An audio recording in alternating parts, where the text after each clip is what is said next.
दोस्तों, आप सब कैसे हो। आई होप सो कि आप सब अच्छे ही होंगे। फ्रेंड्स, आज जो मैं टॉपिक लेकर आई हूँ वो आपको हर एग्जामिनेशन में बहुत ही ज़्यादा आपको मदद करेगा। और फ्रेंड्स, आप जिस भी एग्ज़ाम की प्रिपरेशन करते हो, चाहे आप BPSC, CDPO, UPSC, SSC, railway, other state PCS examination की तैयारी कर रहे हैं, वो हर एग्जामिनेशन में इससे आपको सवाल देखने को मिल जाएंगे फ्रेंड्स। और फ्रेंड्स, मैं आज ये टॉपिक बताने से पहले मैं एक चीज़ आपको बता देना चाहती हूँ। आज मैं पीटी और मेंस दोनों कवर करूँगी। जो भी मैं आज पॉइंट्स के बारे में बताने जा रही हूँ उससे पीटी और मेंस, यानी कि पीटी एग्जामिनेशन के लिए और मेंस एग्जामिनेशन के लिए दोनों मैं एक ही वीडियो में कवर करूँगी फ्रेंड्स। तो फ्रेंड्स, एक चीज़ मैं और आप बता देना चाहती हूँ कि जो ये मेरा जो पॉइंट्स है, जो आज मैं पॉइंट्स लेकर आई हूँ, ये मेरा खुद का नोट्स है। मैं खुद एक बीपीएससी के स्टूडेंट हूँ और ये मेरा खुद का नोट्स है। मैं खुद अपना बीपीएससी मेंस के लिए इस नोट्स को बनाया है, वही नोट्स को मैं आपके साथ शेयर करूँगी फ्रेंड्स। तो चलिए फ्रेंड्स, आज का जो पॉइंट है वो है भारत निर्वाचन आयोग, यानी इलेक्शन कमीशन ऑफ इंडिया, यानी भारत निर्वाचन आयोग के बारे में आज आप पूरी की पूरी जानकारी आपको मिल जाएगी। आज मैं पूरी जानकारी आज आपको दूंगी, जिससे आपके पीटी और मेंस दोनों एग्जाम आपको कवर हो जाएगा फ्रेंड्स। तो चलिए फ्रेंड्स, आज हम लोग जानते हैं भारत निर्वाचन आयोग के बारे में। आप जैसे ही मैंने इस नाम बोला होगा भारत निर्वाचन आयोग, आप लोग के माइंड में एकदम क्लिक कर गया होगा चुनाव को लेकर, यानी निर्वाचन। लेकिन आज आपको पता चल जाएगा कि इसे बनाया क्यों गया और इसमें कितना इम्पोर्टेंट है भारत निर्वाचन आयोग हर एग्जामिनेशन के लिए, इससे आपको पता चल जाएगा आज फ्रेंड्स। तो चलिए फ्रेंड्स, हम लोग शुरू करते हैं, भारत निर्वाचन आयोग के बारे में जानते हैं।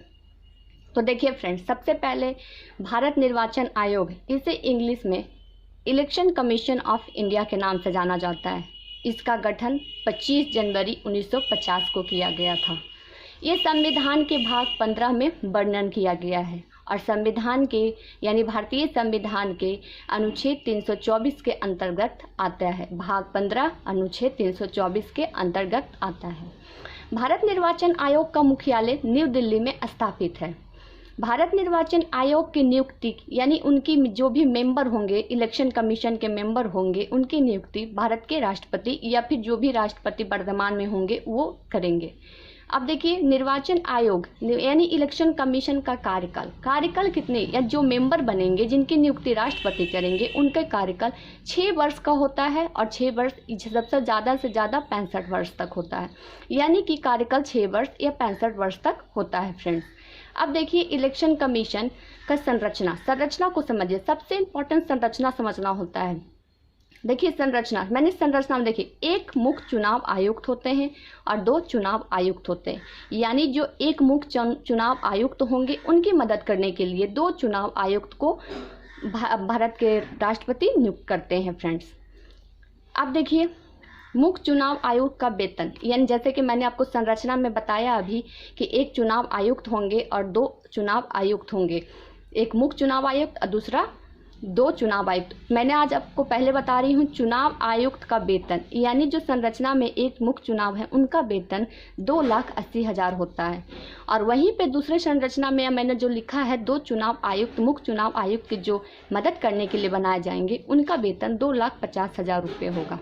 अब देखिए, भारतीय निर्वाचन आयोग यानी इलेक्शन कमीशन ऑफ इंडिया के चुनाव आयुक्त का प्रथम चेयरमैन, जो सबसे पहले जब हमारा ये बना था, गठन हुआ था 25 जनवरी 1950 को, तो प्रथम चेयरमैन सुकुमार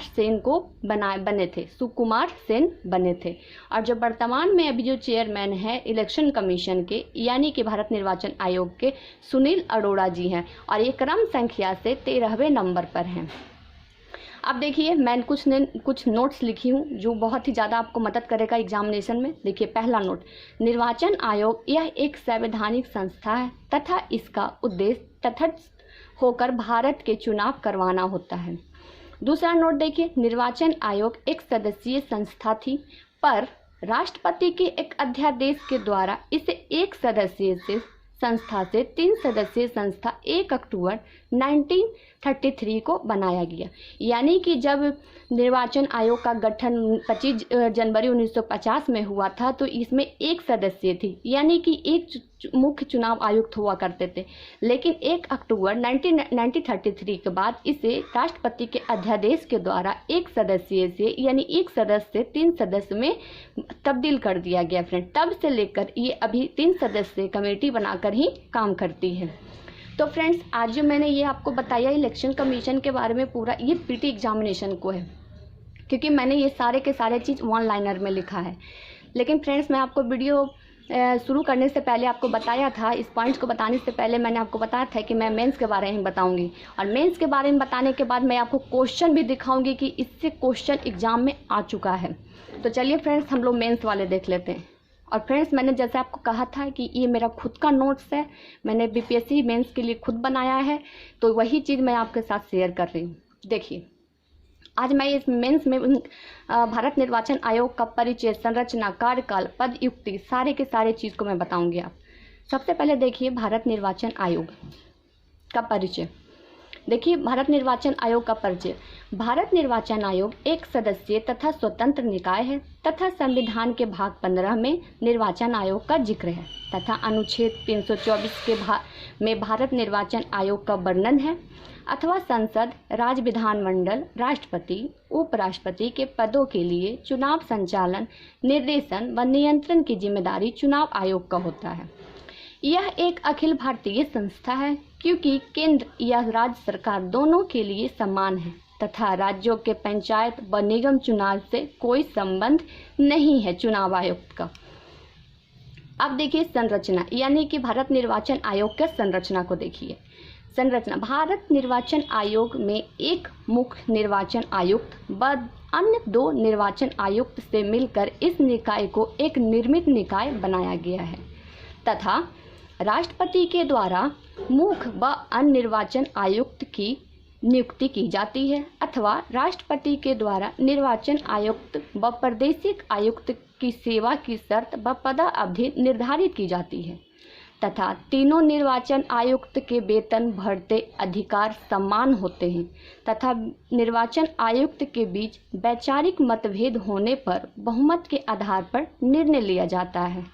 फ्रेंड्स, ये भारत निर्वाचन आयोग का संरचना है। अब देखिए कार्यकाल। कार्यकाल में देखिए, इनके कार्यकाल 6 वर्ष या 65 वर्ष की आयु से जो पहले हो वो उसकी वरीयता दी जाती है, यानी 6 वर्ष या 65 वर्ष की आयु जो पहले हो जाए उसकी वरीयता दी जाती है। अब देखिए भारत निर्वाचन आयोग का पद मुक्त, यानी कि हटाने की प्रक्रिया। अब देखिए हटाने की प्रक्रिया बहुत इंपॉर्टेंट है और मैंने इसको पॉइंट में लिखा है। अब देखिए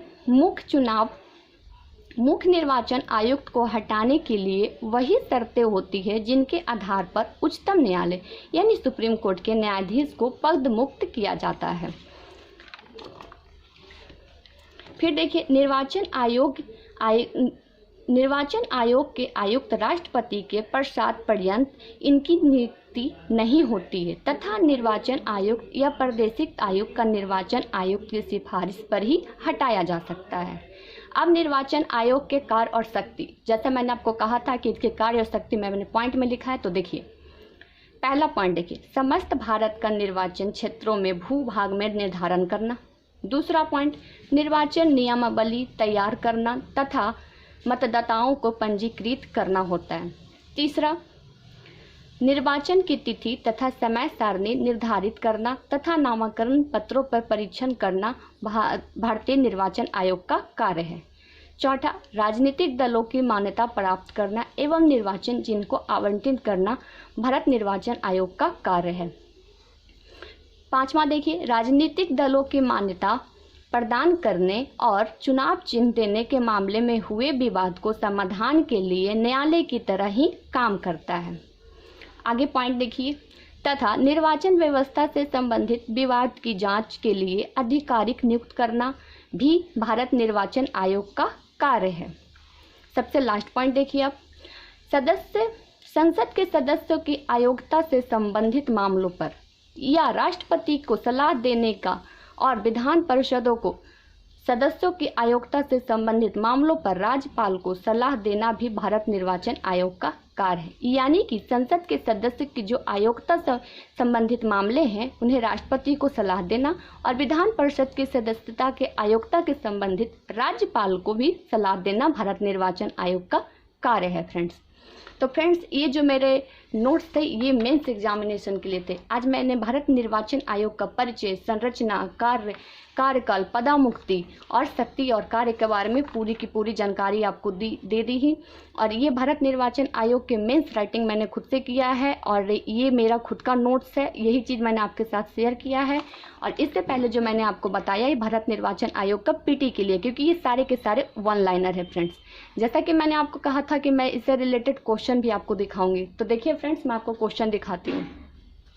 देखिए फ्रेंड्स, ये सबसे पहले आप देखिए बीपीएससी के क्वेश्चन बैंक है प्रीवियस ईयर्स का। मैंने इस बुक का भी बुक रिव्यू कर चुकी हूँ, आप मेरे चैनल एग्जाम पॉइंट पे जाकर देख सकते हैं। और देखिए इससे क्वेश्चन आया हुआ है, पहला आप देख लीजिए। पहला क्वेश्चन मैं पढ़ देती हूँ। देखिए, स्वतंत्र और निष्पक्ष चुनाव का संचालन में भारत के निर्वाचन आयोग की भूमिका की गंभीरता की जाँच करें। इस संबंध में चुनाव पहचान पत्र किस उद्देश्य में कार्य करता है। ये चुनाव भारत निर्वाचन आयोग से आया हुआ है। और कब आया है, देखिए 63 बीपीएससी 2019 में जो हुआ था उसमें ये क्वेश्चन आया हुआ है फ्रेंड्स। उसी तरीके से और देखिए दूसरा क्वेश्चन, देखिए भारतीय चुनाव आयोग के निर्देशन अंतर्गत अबाध व निष्पक्ष चुनाव का संचालन नौकरशाही की भूमिका में चर्चा करें। ये 46वीं बीपीएससी 2005 में जो एग्जामिनेशन हुआ था उसमें ये क्वेश्चन आया हुआ है। फिर देखिए एक और क्वेश्चन, भारत का निर्वाचन आयोग पर टिप्पणी लिखे 200 शब्दों में। ये आया हुआ है 50 बीपीएससी 2002 में जब इसका एग्जामिनेशन हुआ था तब आया हुआ है। फिर एक और देखिए, बिहार की चुनाव प्रक्रिया पर टिप्पणी करें 200 शब्दों में। यानी जब आप भारत निर्वाचन आयोग के बारे में जानेंगे तो आप बिहार के रेफरेंस में इस चुनाव आयोग को लिख सकते हैं। इस सारे के क्वेश्चन आए हुए हैं बीपीएससी पीटी मेंस एग्जामिनेशन में, और इस बुक का मैंने रिव्यू कर दिया है, आप मेरे चैनल एग्जाम पॉइंट पर जाके देख सकते हैं फ्रेंड्स।